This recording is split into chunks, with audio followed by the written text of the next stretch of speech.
Familia, el Señor nos bendiga. ¿Cómo estamos? Aquí con problemas técnicos como siempre, ¿verdad? Siempre tenemos problemas técnicos. Una bendición estar con ustedes. Espero que todos se me encuentren bien.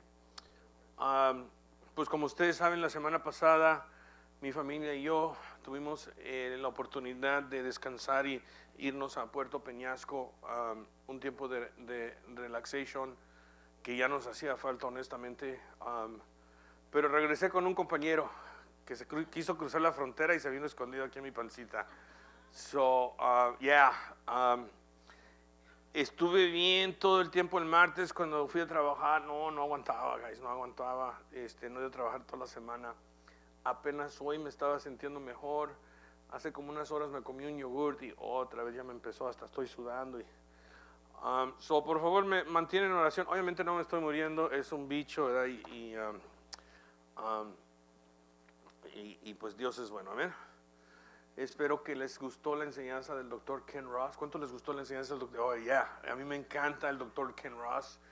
Cuando yo lo escuchaba a él, cuando Pastor David en inglés no estaba y venía y enseñaba el Dr. Ken, wow, me encantaba el Dr. Ken.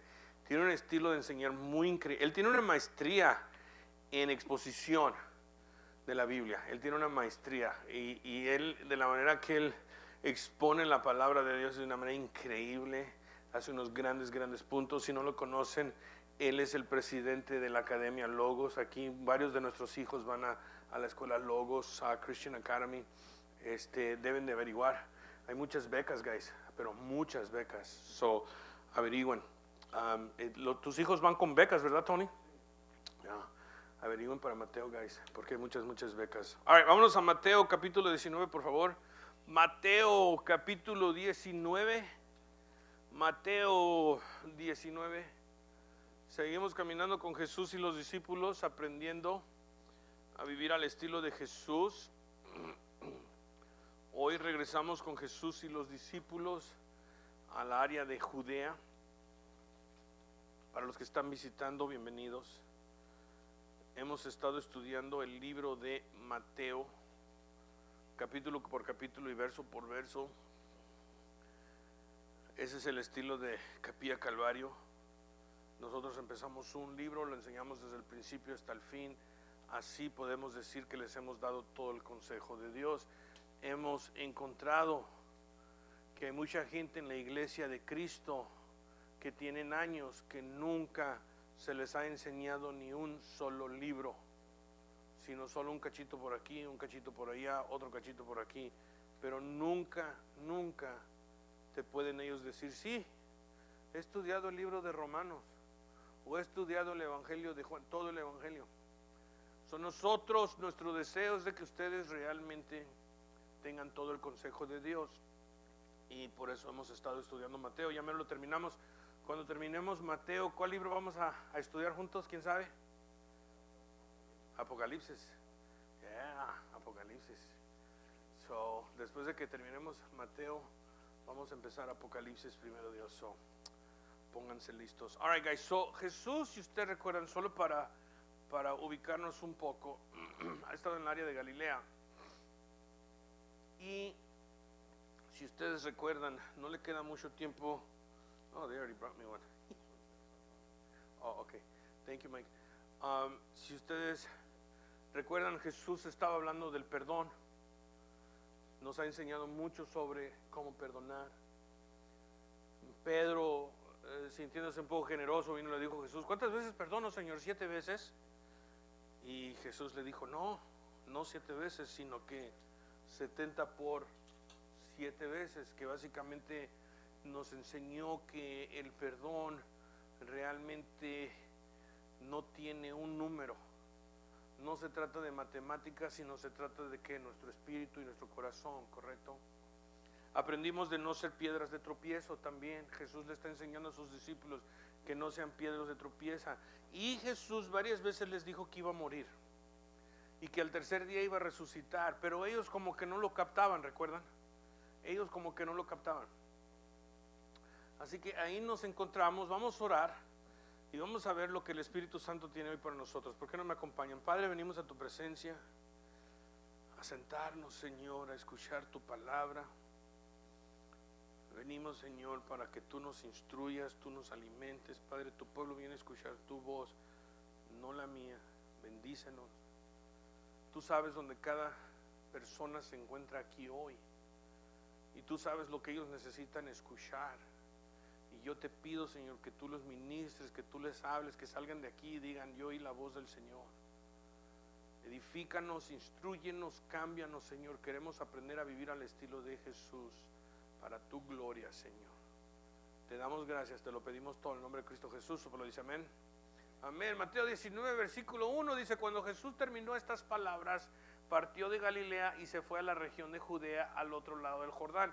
Ahora, para los que tienen la Reina Valera, está bien, no hay problema. Yo enseño de la versión Nueva Biblia de las Américas, por si estás visitando. Una vez más, verso 1 dice: cuando Jesús terminó estas palabras, partió de Galilea y se fue a la región de Judea, al otro lado del Jordán, y grandes multitudes siguieron a Jesús, y los que ahí los sanó. Si ustedes recuerdan, como les acabo de decir, la última vez que estuvimos con Jesús, Él nos hablaba del perdón, si ustedes recuerdan, y pues como ahorita cubrimos que Pedro le preguntó al Señor que cuántas veces Él perdonaba, y Jesús le dijo pues no 70 por 7, pero Jesús había estado en el área de Galilea y partimos, nos vamos al área de Judea, y como vemos, las multitudes todavía lo siguen buscando. ¿Por qué? Porque les da de comer. Lo siguen buscando. ¿Por qué? Porque los está sanando. Pero ¿saben lo que no encontramos? No encontramos a eso que están buscando y siguiendo a Jesús porque creen en Él. Eso no nos dice la palabra de Dios. Tenemos los que lo siguen para ser instruidos, tenemos a los que lo siguen para que Él los sane, tenemos unos que lo siguen por curiosidad, pero no nos dice que tenemos a esos que lo siguen porque creen en Él. Y como vamos a ver en el siguiente verso, tenemos a unos que lo siguen para ponerlo a prueba. Verso 3 dice: se acercaron a Él algunos fariseos. ¿Para qué? Ponerlo a prueba, diciendo: ¿le está permitido a un hombre divorciarse de su mujer por cualquier motivo? Vienen unos fariseos, vienen unos religiosos y se le acercan a Jesús, y varias veces ya han tratado de confrontarlo, y vienen y le dicen a Jesús: ¿se permite que un hombre se divorcie de su mujer por cualquier motivo? Así que el tema de conflicto y de controversia con estos líderes religiosos continúa. En Galilea cuestionaban la obra, ahora en Judea le van a hacer preguntas, pero como vemos no son preguntas honestas, ¿verdad? No son preguntas honestas, no son personas que vienen buscando respuestas honestas, sino que son personas que vienen a poner a Jesús a prueba porque quieren atrapar a Jesús, y es algo similar que el mundo va a hacer contigo y conmigo. Es algo muy similar, a lo mejor tú ya lo has experimentado. Viene el mundo pretendiendo querer conocer más de Jesús, cuando en realidad lo que desean hacer es ponerte una trampa a ti para después decir: mira al cristiano, mira a la cristiana. A mí me pasó no hace mucho, como hace un mes o 2 meses atrás, en el trabajo había un cliente que nos hizo la vida pero de nudos. Y yo dije en voz alta: vamos a correr al cliente. ¿Qué significa eso? Que le vamos a decir al cliente que ya no regrese. La dueña en voz alta dice: ay, mira el cristiano. Y yo le dije: pues si prefieres puedo hacer un látigo y le podemos dar de latigazos, así es Cristo, le digo. Entonces me queda mirando like: oh, wow. Pero así es el mundo, no, así es el mundo. El mundo nos hace preguntas o dice cosas solo para ponernos trampas y después decir: mira al cristiano, mira a la cristiana. Así vienen los fariseos en el verso 3, se acercan a Él algunos fariseos para ponerlo a prueba, diciendo: ¿le está permitido a un hombre divorciarse de su mujer por cualquier motivo? Y Jesús les respondió, y subraya en tu Biblia por favor: no han leído que aquel que los creó, subraya eso, no han leído que aquel que los creó desde el principio los hizo, ¿qué? Subraya, varón y hembra. Y dijo: por esta razón el hombre dejará a su padre y a su madre y se unirá a su mujer, y los dos serán una sola carne. Así que ya no son dos, sino una sola carne. Por tanto, lo que Dios ha, ¿qué? Unido, subrayan, ningún hombre lo los separe. En los días de Jesús, lo hemos platicado anteriormente, existía una opinión de que un hombre básicamente se podía divorciar por cualquier razón de su esposa. Okay. Por eso viene la pregunta de los fariseos: ¿le está permitido a un hombre divorciarse de su mujer por cualquier motivo? Esta creencia, esta opinión viene de un rabí que se llamaba Hillel, y a los hombres judíos obviamente les encantaba, ¿no? Porque si ellos miraban una mujer más hermosa que su propia esposa, entonces ellos se les era permitido divorciarse, ir a casarse otra vez. Entonces, si te quemaba los frijoles, la podías divorciar. Si tu esposa quemaba las tortillas, también la podías divorciar. El divorcio era lícito, según el rabí Hillel. Eso era la opinión popular. Y porque esta opinión era popular, entonces el plan de los fariseos era de atrapar a Jesús para que responda en contra de la opinión popular y entonces tomar al poblado y ponerlo en contra de Jesús, ¿correcto? Pero, ¿cuántos aquí saben que Jesús tú nunca lo puedes atrapar? ¿Cuántos de ustedes saben que Jesús siempre te va a dar a ti la lección? ¿Cuántos de aquí ustedes saben que cuando andas de rebelde y le quieres dar tus excusas al Señor, el Señor siempre te va a dejar a ti como papa caliente? En amor, en amor. Jesús viene, porque recuerden, ellos están concentrados en la opinión popular. Lo que el rabí Hillel dice. Muchas veces en la iglesia lo mismo ocurre: es que mi pastor dice esto, o es que mi iglesia enseña esto. En mi iglesia enseñan que las mujeres no deben de usar pantalón, que solo deben de ir con faldas y con el pelo largo, y que en mi iglesia. Jesús diría: ¿no has leído lo que dice la palabra de Dios? Jesús le dice a los fariseos: ¿no han leído que aquel que los creó desde el principio los hizo varón y hembra? Y por esta razón el hombre dejará a su padre y a su madre y se unirá a su mujer, y los dos serán una sola carne. Así que ya no son dos, sino una sola carne. Por tanto, lo que Dios ha unido, ningún hombre los separe. ¿Ves? Los fariseos querían hablar del divorcio y de opiniones populares. Jesús quería hablar de lo que dice la palabra de Dios.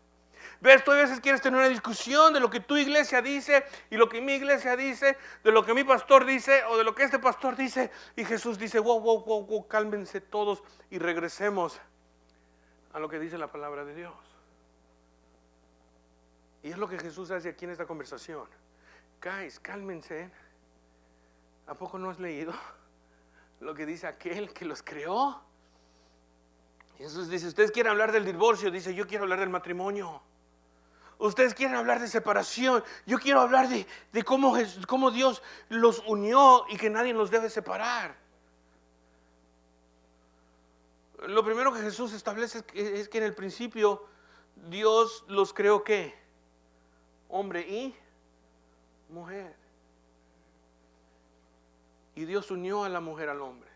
Dios une a la mujer o al hombre. A lo mejor tú dices: es que cometieron un error. ¿Dios comete errores? ¿Dios comete errores? No, Dios no comete errores, pero a lo mejor Él sí cometió un error. Lo que Dios ha unido, que el hombre no lo separe. En vez de estar hablando del divorcio, mejor hablemos cómo vamos a salvar ese matrimonio. La institución del matrimonio, guys, no es una idea humana o no es una creación humana, es la institución de Dios. La institución del matrimonio, una vez más, no es una idea humana o una creación humana, es la institución de Dios, no de hombre. Por lo tanto, ¿listos? Aquí les va.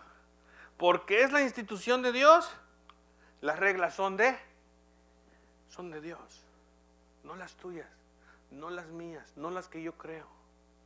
¿O no has leído lo que aquel que los creó desde el principio?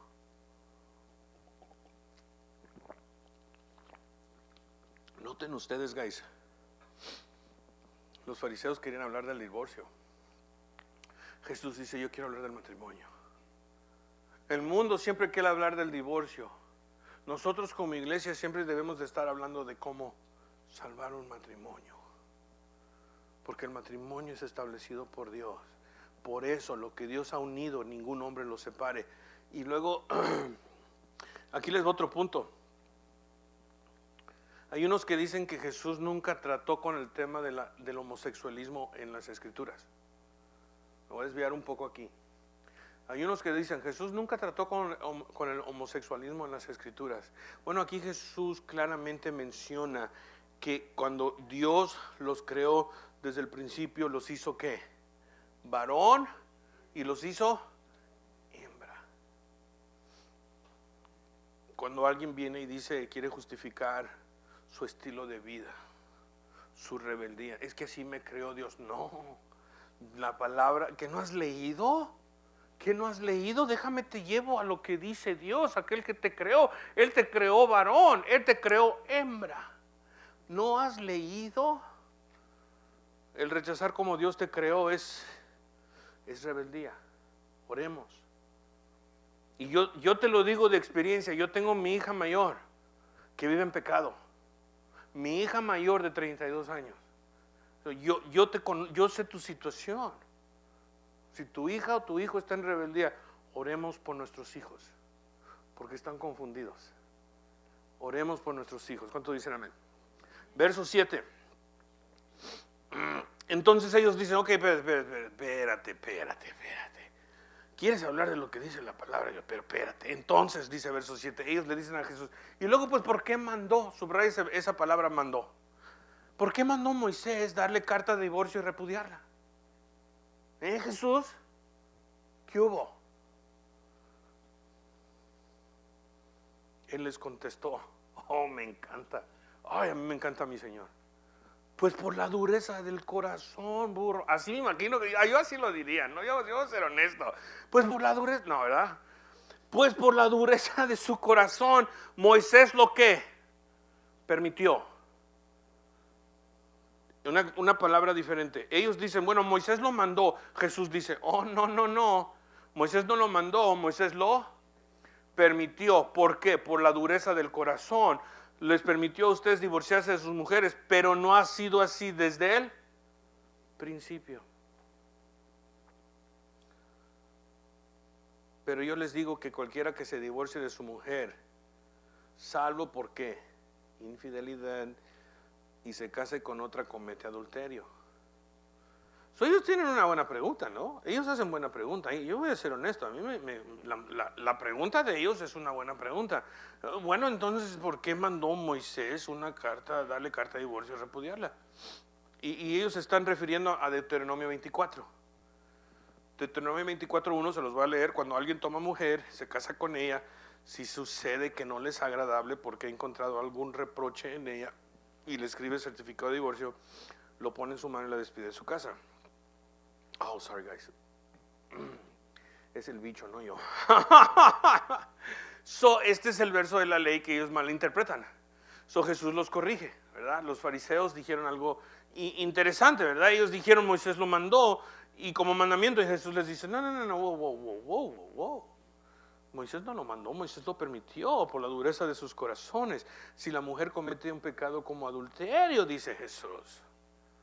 Si la mujer comete pecado como adulterio y el hombre no la puede perdonar por la dureza de su corazón, entonces y solo entonces se le es permitido divorciarse. El divorcio no es un mandamiento de Dios. Muchas veces como cristianos en la iglesia, alguien comete adulterio en una relación de volada, queremos correr al divorcio. El divorcio no es un mandamiento, el divorcio se permite en ciertas circunstancias. ¿Por qué? Por la dureza de nuestros corazones. ¿Qué quiere decir eso? Que no sabemos perdonar.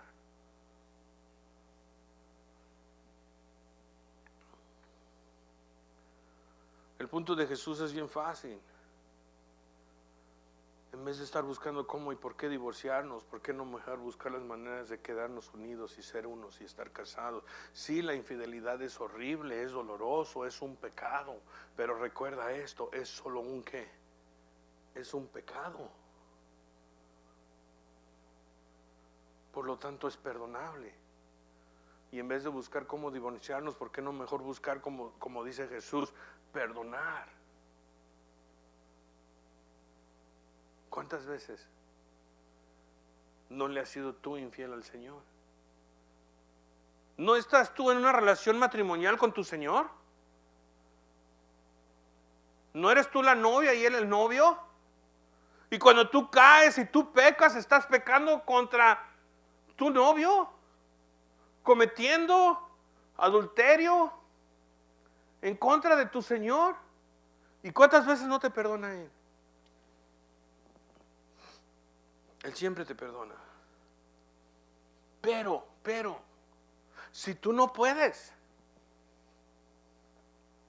o si el corazón de la otra persona se endurece y ellos no quieren cambiar y arrepentirse, entonces no hay ningún problema, el divorcio es permitido. Pero el punto es de que aún el adulterio, guys, es un pecado que es perdonable. Aún el adulterio es un pecado que es perdonable. Y Jesús prefiere que nosotros hablemos mejor del matrimonio y cómo quedarnos casados que de hablar del divorcio. Jesús no quería hablar del divorcio. Él habló del matrimonio, lo que Dios ha unido, que nadie lo separe. Pero con eso sí digo esto, el pecado de adulterio es un pecado horrible. Es un pecado horrible. Porque tú y tu cónyuge comparten no solo carne, pero espíritu. Y cuando tú vas y unes ese espíritu con otra persona, es un pecado horrible. Pero es perdonable. Es perdonable. Entonces los discípulos dicen, verso 10, si así es la relación del hombre con su mujer, Señor, entonces no conviene casarse. Jesús les dijo, no todos pueden aceptar este precepto, sino solo aquellos a quienes les ha sido dado. Porque hay eunucos que nacieron así desde el seno de su madre, y hay eunucos que fueron hechos eunucos por los hombres, y también hay eunucos que así mismos se hicieron eunucos por causa del reino de los cielos. El que pueda aceptar esto, que lo acepte. Los discípulos entienden claramente lo que Jesús decía. El matrimonio no se debe tomar a la ligera. El matrimonio, ellos lo entienden claramente. Esto no es un juego, esto es de Dios. No se toma a la ligera. Aunque tú te casaste a la ligera, eso no importa. Tu matrimonio ante los ojos de Dios no se toma a la ligera. ¿Cuánto dicen amén? La verdad.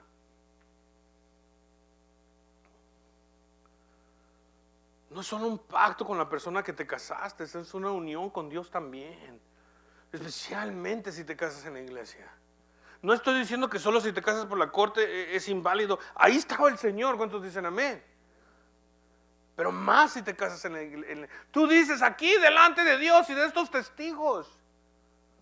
Recuerda tus palabras. Tú hiciste un juramento delante de Dios. Los discípulos entienden la seriedad de este pacto y dicen, entonces no conviene casarse. No conviene.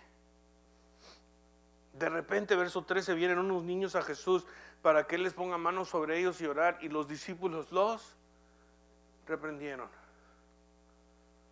Pero Jesús dice, dejen a los niños, no los impidan que vengan a mí, porque de los que son como estos es el reino de los cielos. Y después de poner Él manos sobre ellos, se fue de ahí.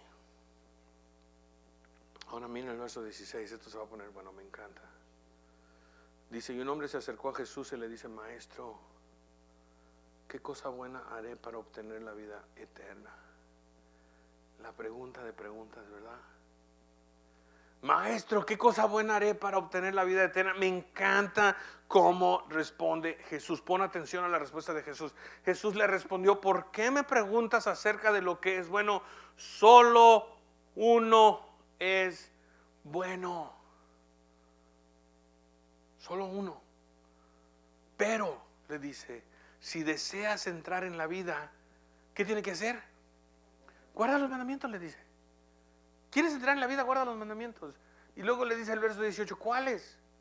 Preguntó el hombre y Jesús le dice, no mates, no cometas adulterio, no hurtarás, no darás falso testimonio, honra a tu padre y a tu madre y ama a tu prójimo como a ti mismo. Le dio los últimos 7 de los 10 mandamientos, faltan 3, algo interesante que quiero que tú veas, porque mucha gente no lo ve. Si tú te das cuenta, Jesús le dio los últimos 7, no le dio los primeros 3 que tratan específicamente con Dios. Y ahorita vamos a ver por qué. El joven dice, todo esto lo he guardado, ¿qué me falta todavía? Y luego Jesús le dice, bueno, pues, si quieres ser perfecto, ve y vende todo lo que posees y da a los pobres y tendrás tesoro en los cielos y ven y sé mi discípulo. Pero al oír estas palabras el joven se fue triste porque era dueño de muchos bienes.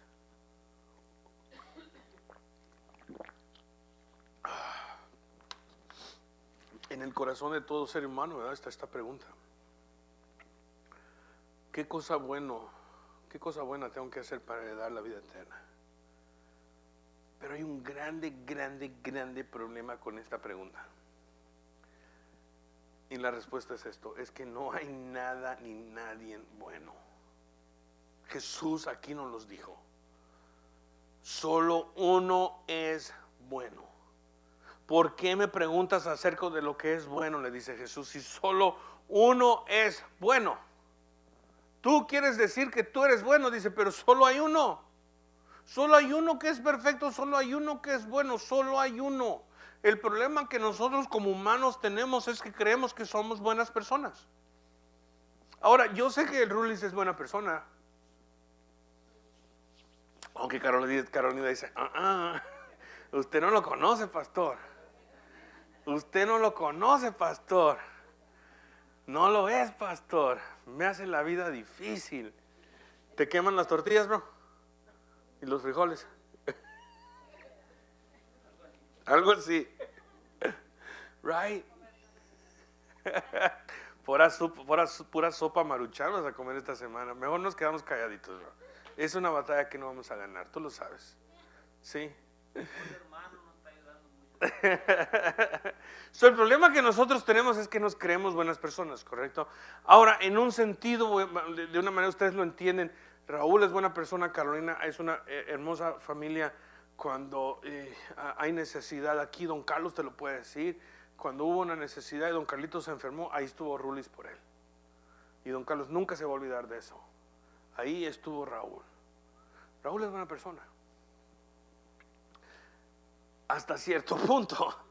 ¿Por qué? Porque Romanos 3:18 dice, como está escrito, no hay justo ni aún uno.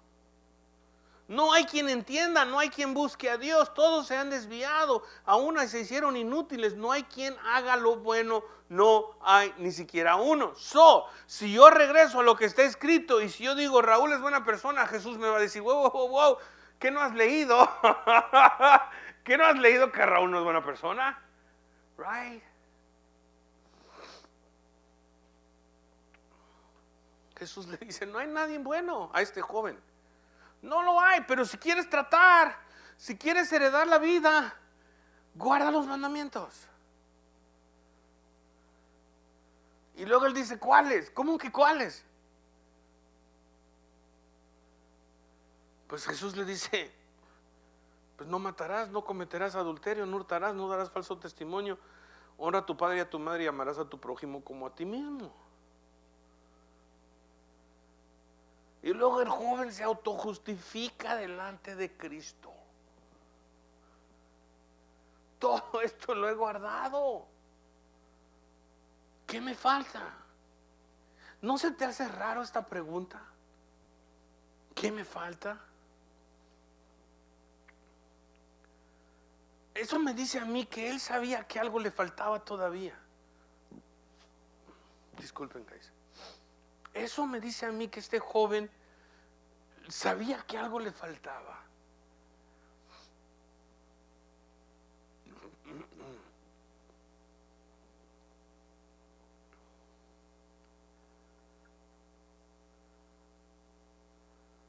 Y luego el verso 21, me encanta esto lo que dice Jesús, se me hizo tan interesante. Si quieres ser perfecto, ve y vende todo lo que tienes, dáselo a los pobres. Ahora, les dije algo al principio de esta conversación. Si ustedes notaron, Jesús solo mencionó los últimos 7 de los 10 mandamientos. Los que tratan con el prójimo, los que tratan con padre y madre. Pero nunca mencionó los primeros 3. Los primeros 3 específicamente tratan con ¿quién? unión. Específicamente el primer mandamiento. El primer mandamiento dice: no tendrás otros dioses o dioses ajenos delante de mí. Jesús aquí le demostró a este joven cuál era su Dios: el dinero. Porque Jesús sabe quién eres. No lo mencionó desde el principio, pero se lo trajo al final. Jesús puso sus preguntas de tal manera para revelarle el corazón a este joven. Ve y le dice: ok, si quieres ser perfecto, ve, vende todo lo que tienes y dáselo a los pobres. Vende tus tesoros terrenales para que recibas tesoros celestiales, y ven y sígueme a mí, sé mi discípulo. Y el joven, al oír esto, ¿qué hizo? Se puso ¿qué? Bien, ¿qué? Feliz. Celebró, gozó, dijo: oh, wow, yo voy a vender todo lo que tengo, voy a ser perfecto, voy a seguir a Jesús, gloria a Dios. No, se agüitó. Se agüitó. No que sus chicharrones tronaban, no que era muy amoroso, no que había guardado todos los mandamientos que con el prójimo, no que muy chido. Y se agüitó. ¿Por qué? Porque Jesús le había revelado que su Dios era el dinero. Ahora a lo mejor tú dices: bueno, es que mucha gente malinterpreta este texto en su contexto. Mucha gente malinterpreta este texto y dicen que el Señor nos ha llamado a todos a dejar todo. Esta conversación fue entre Jesús y este joven. Esta conversación no fue entre Jesús y Raúl, no fue entre Jesús y Carolina, no fue entre Jesús y Manny, fue entre Jesús y este joven. Ahora, eso obviamente no quiere decir que vamos a dejar que el dinero sea nuestro Dios, porque el Señor nos da instrucción en diferentes partes del texto que no podemos servir a Dios y al dinero al mismo tiempo, ¿correcto? Eso tampoco no malinterprete lo que estoy diciendo. Ahora, unos han sido llamados a dejarlo todo, es verdad, mientras otros son de grande bendición. Yo siempre pienso de un gran hermano que posiblemente nos está viendo aquí en Facebook Live, que es un dador, increíble dador. Verso 23, Jesús le dijo entonces a sus discípulos: en verdad les digo que es difícil que un rico entre en el reino de los cielos. Ellos están observando esta conversación entre Jesús y este joven, y ellos están quedando con la boca caída, ¿verdad? Porque cada uno de ellos, cuando Jesús les dijo: sígueme, ellos dejaron todo y lo siguieron, pero ahora no todos lo han podido hacer, ¿correcto? No todos lo pueden hacer. Jesús le dice a sus discípulos: en verdad les digo que es difícil que un rico entre en el reino de los cielos. Otra vez les digo que es más fácil para un camello pasar por el ojo de una aguja que para un rico entrar en el reino de Dios. Al oír esto, los discípulos estaban llenos de asombro y decían: entonces, ¿quién podrá salvarse? Jesús mirándole les dijo: para los hombres eso es imposible, subrayan, pero para Dios todo ¿qué es? Posible. ¿Cuánto dicen amén? Entonces Pedro le respondió: mira, nosotros lo hemos dejado todo. Nosotros no somos como ese joven. Nosotros lo hemos dejado todo. Yo tenía mi negocio, yo lo dejé todo y te hemos seguido.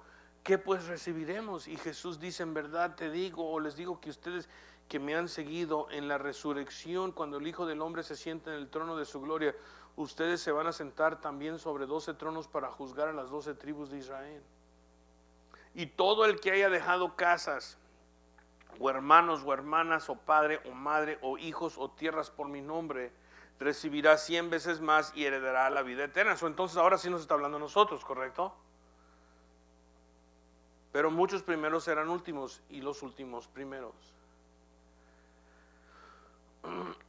¿Por qué es difícil para un hombre rico entrar en el reino de Dios? Porque las riquezas dan satisfacción terrenal, pero son temporal. Y muchos tristemente se satisfacen con eso, en vez de desear el reino venidero. ¿Cuántos dicen amén? Es la verdad. Y tristemente las riquezas para el rico se buscan en vez de buscar a Dios. En otras palabras, ponen el dinero primero antes que Dios. Ese es uno de los problemas con tener riqueza o desear riqueza. es que tú pones la riqueza antes que Dios, y Jesús nos lo ha dicho. No puedes servir a Dios y al dinero, porque vas a amar a uno y vas a odiar al otro. Es imposible. Nadie puede servir a dos amos. Uno de los problemas con la riqueza es que fomenta un espíritu de una independencia falsa.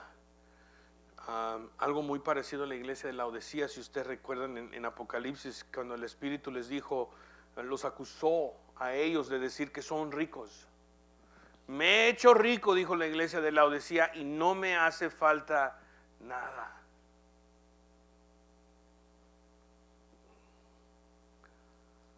Entonces Jesús, si nadie es bueno, y si teniendo mucho dinero me va a hacer no querer venir a Dios, ¿quién entonces se puede salvar? ¿Quién entonces se puede salvar? Esto es una imposibilidad. ¿Quién podrá salvarse? Y Jesús responde, ¿verdad? Jesús mirándolos, a mí me encanta esto, porque ellos dicen, ¿quién podrá salvarse? Y imagínate Jesús nomás mirándote con un amor tierno, y con sus ojos, su mirada te dice, sin decir ninguna palabra, yo por eso vine. Porque para el hombre es imposible, pero para Dios todo es posible. Es posible que los ricos se salven. ¿Cuántos dicen amén? Es posible que el peor de los peores se salve. ¿Cuántos dicen amén? Para los hombres es imposible, pero para Dios todo es posible. ¿Por qué? Porque la gracia de Dios es más que suficiente para salvar. Y todos aquí estamos sentados, oyendo su voz, por la gracia de Él. Porque no hay nadie bueno, no, ni uno hay.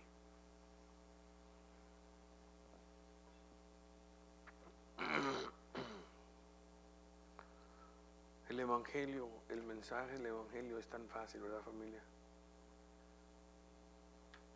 El mensaje del evangelio es tan fácil que el que cree en él será salvo. Así de fácil. El que crea en él, el que lo confiesa y cree en su corazón, será salvo. El mensaje es tan fácil. ¿Y por qué es tan fácil, es tan difícil para muchos aceptarlo? ¿Por qué? Porque ellos se creen buenos, como este joven. ¿Qué tengo yo que hacer? Creer en el unigénito Hijo de Dios. Es lo único que tú tienes que hacer, porque no hay nada bueno en ninguno de nosotros. Él vino, dio su vida para que tú y yo tengamos vida en Él. Ahora, en el final de este capítulo, Jesús cierra con un contraste. El rico tendrá aquí en la tierra una riqueza temporal, pero los que siguen a Jesús y dejan todo por seguirlo a Él, van a recibir 100 veces más y heredarán la vida eterna. Y eso, familia, es la verdadera riqueza. No pongas tu mirada aquí en la tierra. No pongas tu mirada en lo temporal. Pon tu mirada en lo eterno.